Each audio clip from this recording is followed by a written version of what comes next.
Prontuário 2833, do 3º Distrito Policial. Tá. Aí ele fala, que tipo de documento, como funcionava essa repressão na prática, o que esse prontuário ajudou a cruzar as informações de depoimentos de testemunhas e vítima, e se existe caso ou nome que você encontrou nos documentos que marcou de forma especial a você.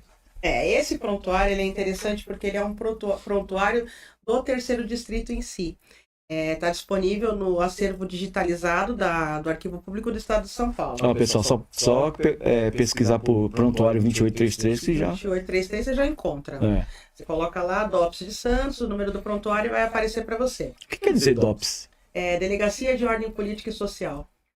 Delegacia? De Ordem Política e Social. DEOPS é o Departamento de Ordem Política e Social. E aí são as delegacias dos DOPS. Legal. Mais uma sigla que eu aprendi. DOPS em Santos foi na Rua Espírito Santo, se não me engano, não é isso? Lá na São Francisco, no Palácio da Justiça. É o mais oficial, é a informação mais oficial porque todo mundo foi para lá. E aí você tem o que eu falei lá atrás do DEREX, que é essa delegacias regionais auxiliares da 7ª Divisão de Polícia. Entendi. Então você vai ter o primeiro que é lá na São Francisco, aí você tem o 2º, o 3º, o 4º. O 4º também é um distrito relevante na época da ditadura. Muitos interrogatórios foram feitos lá, porque os investigadores ficavam lá. Tá? Então tem bastante informação. Mas esse prontuário em si, na página 31, a gente tem um relatório elaborado pelo delegado da época explicando uma ocorrência com policiais do DOI. Então, os policiais do DOI-CODE vieram para Santos para encontrar um tal de Neymar, que eu ainda não achei, não sei quem é. Vieram numa diligência policial para capturar Neymar de tal, enfim. E aí eles faziam muito campana, né? Eles ficavam na frente da casa desse Neymar, no endereço, ali, campanando, aí saiu 2 indivíduos, aí abordou o cara, a gente é amigo e tal, eles se infiltravam, né? A polícia tem essa expertise, esse treinamento. Aí os 2 colocaram o cara no carro, foram lá atrás e encontraram o Neymar, perto do aquário, junto com mais um, Armindo, salvo engano. E aí, no momento que o Armindo percebe que é a polícia, ele atira no policial. E o Neymar foge, mas a polícia prende o Armindo e os outros 2 indivíduos que estavam com ele já no veículo. Eles são presos, tá? Como que isso acontecia? Eles faziam um monitoramento das pessoas e dos movimentos e eles iam chegando como se fosse um quebra-cabeça, né?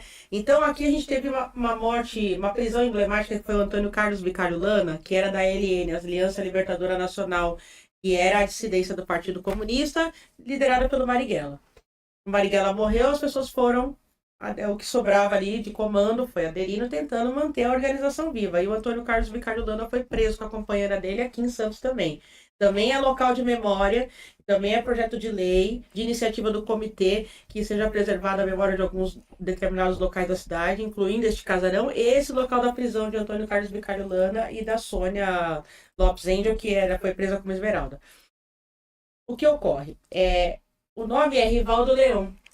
O Rivaldo Leão teve pequeno contato com Arnaldo Cardoso da Rocha e o Vicário Lana, fazia parte da organização. E a função dele aqui, além de panfletar no Porto de Santos, né, falando sobre a reorganização no Brasil, melhores condições de trabalho, dentre outras pautas, é montar um aparelho, que o pessoal das organizações clandestinas de luta armada, que eles reagiam com luta armada, né? Assaltos, essas coisas e tal. Eles tinham aparelhos, locais para eles se esconderem, para fazer as reuniões, para guardar armamento, essas coisas, né? Que a gente não tá tão por dentro, mas era mais ou menos nesse sentido. E ele ficou responsável por criar esse aparelho. Então ele alugou uma garagem nessa praça que eu mencionei, Narciso de Andrade, né? Número 51. Você entra hoje no Google Maps, ou você vai lá no local, é a garagem de trás ali da USP. Então, eles ficavam ali escondidos e tal. Esse aparelho foi estourado. Estourar esse aparelho, ou seja, o que é o estouro do aparelho pelo DOI-CODE? Se você for pesquisar, você vai ver que eles tinham cartilhas de orientação nesse sentido. O estouro do aparelho sempre veio uma prisão. E o Rivaldo foi preso nesse estouro. Foi levado para o DOI-CODE, isso em abril de 74. O cara tá preso, ele começa a ser torturado, espancado, para dar informações. Então, através desse estouro de aparelho, que deve ter sido através da investigação do Vicário Lana, Da prisão dele, eles voltaram aqui para prender o Neymar de tal, o Amaro de tal. O Amaro foi preso também. Então era essa teia, né? Porque era uma comunidade de informações. Eles iam jogando para todas as polícias, militar, aeronáutica, marinha, tudo. Todo mundo se conectava com a informação de maneira confidencial para ir encontrando os indivíduos. E eu trouxe aí o histórico dele e a foto dele pra gente ver se a gente consegue encontrar algum familiar de Rivaldo Leão que seja assistido no nosso A gente já vai colocar? podcast.